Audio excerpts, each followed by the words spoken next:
ہمارے لیے کوئی شرط نہیں ہے. یہ دوسرے لوگ ہیں کہ جو امامت کو مقید کرتے ہیں, حکومت میں تلاش کرتے ہیں.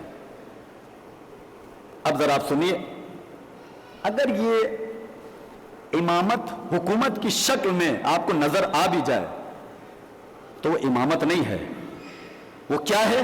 اب میں آپ کو بتانے جا رہا ہوں, ایک بات کر کے بس زحمت آپ کی تمام کر رہا ہوں. دیکھیے, جب یہ واقعہ پیش آ گیا رحلت رسول کے بعد, ایک بڑا سنگین واقعہ پیش آیا. کچھ لوگ ادھر چلے گئے, کچھ لوگ علی کے پاس آ گئے. دو گروپ بن گئے, ایک علی والا, ایک فلاں والا.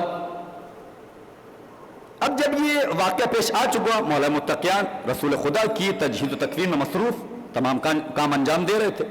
جب اس سے فری ہوئے, فارغ ہوئے, تو راستے میں ایک شخص سے ملاقات ہوئی. کہا کہ تم خلیفہ بن گئے؟ کہا کہ بالکل بن گیا. کہا کہ تمہیں کس نے بنایا؟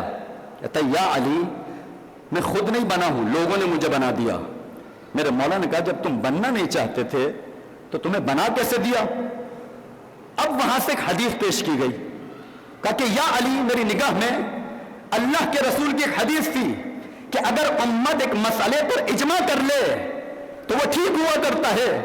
اجماع ہو گیا تھا, مجھے خلیفہ بنا دیا گیا. میرے مولا نے پھر سوال کیا, بتا میں امت میں سے نہیں تھا؟ اگر امت کی بات کر رہا ہے تو میں بھی امت میں سے تھا, مجھے شامل کیوں نہیں کیا؟ اب یہاں پر میرے مولا نے کہا کہ تو اس کو چھوڑ, ذرا انصاف سے قسم کھا کر بتا, رسول کی آواز پر سب سے پہلے لبیک کہنے والا میں تھا یا تم تھے؟ کہا کہ علی آپ تھے. کہا کہ رسول کے بستر پر رسول کی جان بچانے والا میں تھا یا تم تھے؟ کہا کہ آپ تھے. کہا کہ ذرا انصاف سے بتاؤ, آیت ولایت تمہاری شان میں نازل ہوئی یا میری شان میں نازل ہوئی؟ کہا کہ آپ کی شان میں نازل ہوئی. کہا کہ آیت تطہیر میں خدا نے جو طہارت کی گواہی دی ہے وہ تمہارے لیے دی ہے یا میرے لیے دی ہے؟ کہا آپ کے لیے دی ہے. کہا کہ آیت بلغ تمہاری شان میں نازل ہوئی یا میری شان میں نازل ہوئی؟ مولا کہتے ہیں ذرا یہ تو بتاؤ, یہ لا فتح الا علی لا سیف الا ذوالفقار, یہ جو ذوالفقار آئی تھی یہ تمہارے لیے آئی تھی یا میرے لیے آئی تھی؟ کہا کہ یا علی آپ کے لیے آئی تھی. مولا متقیان کہتے ہیں جنت میں جس کے بھائی کو خدا نے دو پر عطا کیے ہیں وہ پرواز کر رہے ہیں, وہ تمہارا بھائی تھا یا میرا بھائی تھا؟ کہ یا علی آپ کا بھائی تھا. کہ ذرا انصاف سے قسم کھا کر بتاؤ, فاطمہ زہرا کے ساتھ خدا نے عرش اعظم پر جو نکاح پڑھا تھا وہ تمہارے ساتھ پڑھا تھا یا میرے ساتھ پڑھا تھا؟ کہا کہ آپ کے ساتھ پڑھا تھا. کہا کہ انصاف سے قسم کھا کر بتاؤ, جب خدا نے مسجد سے کھلنے والے سارے دروازے بند کر دیے تھے, جو ایک دروازہ کھلا رکھا تھا وہ میرے گھر کا دروازہ تھا یا تمہارے گھر کا دروازہ تھا؟ کہا کہ علی آپ کے گھر کا دروازہ تھا. اس طریقے سے مولا فضائل اپنے گنواتے گئے, اس سے اقرار لیتے گئے. آخر میں مولا کہتے ہیں بتاؤ یہ فضائل تمہارے لیے تھے ہمارے لیے تھے؟ کہا کہ سب فضائل آپ کے لیے تھے. وہاں سے جواب اب کیا آیا؟ کہ یا علی مہلت دیجئے, یا علی مہلت دیجئے. میں نے کیا جملہ عرض کیا تھا, اگر امامت حکومت کی شکل میں کہیں نظر بھی آ جائے تو امامت نہیں ہوتی ہے. وہ کیا ہوتی ہے اب میں بتانے جا رہا ہوں. کہا کہ یا علی مجھے سوچنے دیجئے, مجھے فکر کرنے دیجئے, کچھ سوچ لوں آپ کو جواب دوں گا, مجھے مہلت دیجئے. تو علی نے کم از کم یہ بیان کر کے ثابت کر دیا جو انہیں ملی تھی وہ مہلت تھی, جلدی ختم ہو گئی. جو ہمیں ملی تھی وہ امامت تھی, قیامت تک جاری ہے.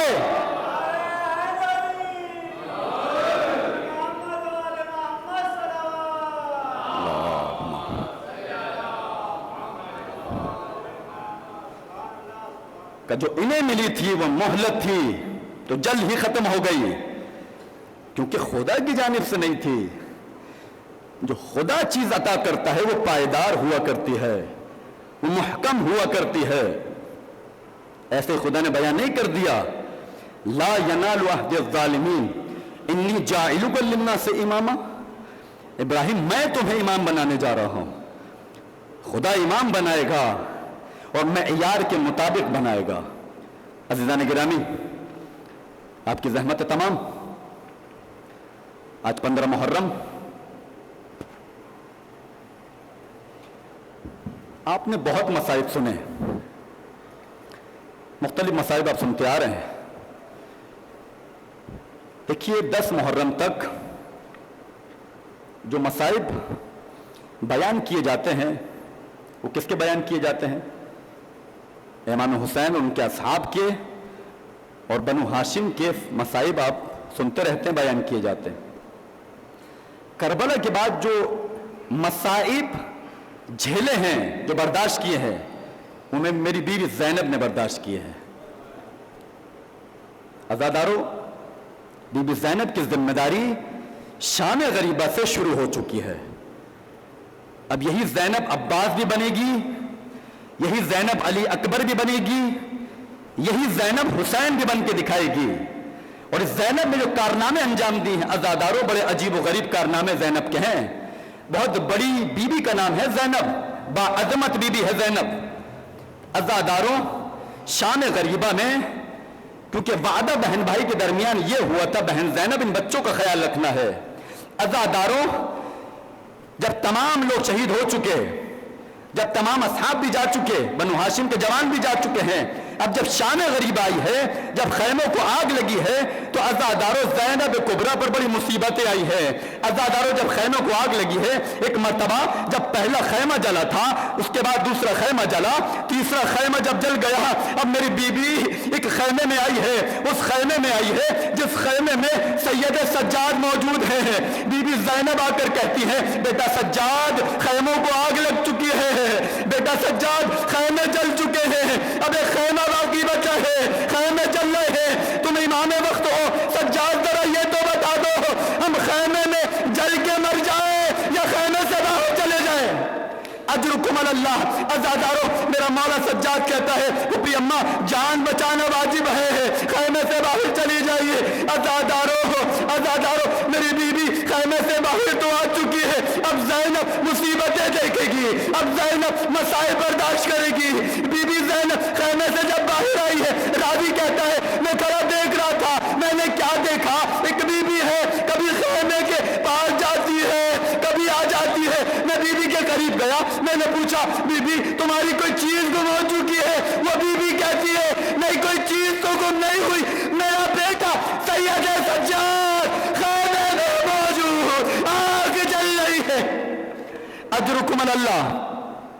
عزادارو، راضی کہتا ہے یہ بی بی اب جلتے خیمے میں گئی ہے، جلتے شعلوں کے ساتھ امام سجاد کو اپنے ہاتھوں پر اٹھا کر لائی ہے، ایک جانب رکھا ہے، ایک مرتبہ تمام بیویوں کو جمع کیا ہے۔ عزادارو، زینب کی ذمہ داری ہے بچوں کا خیال رکھنا تھا۔ اب ایک مرتبہ جب بچوں کو گننے کی باری آئی ہے، کیا دیکھا، 2 بچے کم نظر آ رہے ہیں۔ زینب کبریٰ نے اپنی بہن ام کلثوم سے کہا، بہن ام کلثوم، بچے کم ہیں، دونوں بہنیں مقتل کی جانب بڑھی ہیں۔ ایک مرتبہ کیا دیکھا، ایک درخت کے نیچے 2 بچے باہیں ڈال کر سو رہے ہیں، بی بی آگے بڑھی ہے۔ عزادارو، جب دونوں کو جدا کیا ہے تو کیا دیکھا، دونوں بچے گھوڑوں کی ٹانپوں سے شہید ہو چکے ہیں۔ اجرکم علی اللہ۔ ایک لاشے کو زینب نے اٹھایا، ایک لاشے کو ام کلثوم نے اٹھایا۔ میرا جی کہہ رہا ہے میری بیوی نے مقتل کا رخ کیا ہوگا اور یہ کہا ہوگا، بھیا حسین، دن میں تم لاشیں اٹھاتے رہے، تمہارے بعد اب زینب لاشیں اٹھائے گی۔ اجرکم علی اللہ۔ عزادارو، 11 محرم آئی ہے، 11 محرم کو عجیب منظر دیکھنے میں آیا ہے۔ ایک مرتبہ زینب کی ذمہ داری ہے نا، اب تمام کام زینب کو کرنے ہیں۔ عزادارو، جب تمام بیویوں کو سوار کرا دیا گیا، بی بی کلثوم سوار ہو گئی ہے، تمام بیویاں اپنی اپنی سواری پر موجود ہیں۔ اب زینب کبریٰ سوار ہو تو کیسے سوار ہو؟ ایک مرتبہ دشمن آگے بڑھا، سوار کرانا چاہتا تھا، زینب نے کہا ہمارے نزدیک نہ آنا۔ میرا دل کہتا ہے زینب نے مقتل کا رخ کیا ہوگا اور اس طریقے سے کہا ہوگا، اے میرے بھائی عباس، اے علی اکبر، پھپھی کو سوار کرو۔ اللہ ولعنت اللہ علی القوم الظالمین وسیعلم الذین ظلموا ای منقلب ینقلبون۔